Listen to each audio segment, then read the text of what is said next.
So it's our very long sausage-like compost pile. That's brilliant. And it's made up of organic material that takes a little while longer to decompose than the sort of traditional food waste that we have, like the potato peelings and stuff. Here we utilise whatever we've got that would break down. So we've got things like hedge trimmings, we've got grass cuttings, we've got the waste veg that people haven't taken. All that goes in, and it's just using whatever is vegetable that will break down and then can go back onto the soil. Some of this material could be chopped down a little bit smaller. Yeah. Grass clippings tend to clump together when they get wet, and they're pretty horrible and smelly. Yeah. So we could dig those in, give it a good turn. That'll make it compost quicker and help the microbes break down the material then, again, quicker. What we do is we take the composting material out from the bottom, and then we use that to sort of top dress our veg beds that you can see here.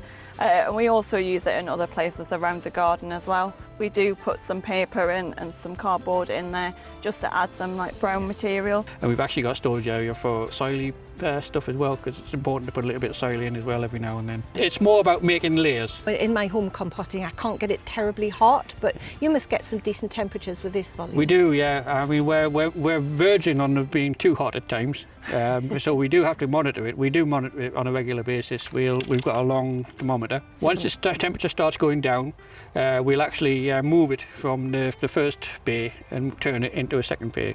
So when it's finished cooking, it's right at the end of your process, and that's when you sieve it effectively, riddle it, take the big chunks out, and what do you do with what's left then? It all depends on what we're doing with it. Sometimes if we're just adding it as top mulch, we won't even bother taking the big stuff out. Right. It just goes straight back on. It'll break down in nature anyway, as it would do normally. Right.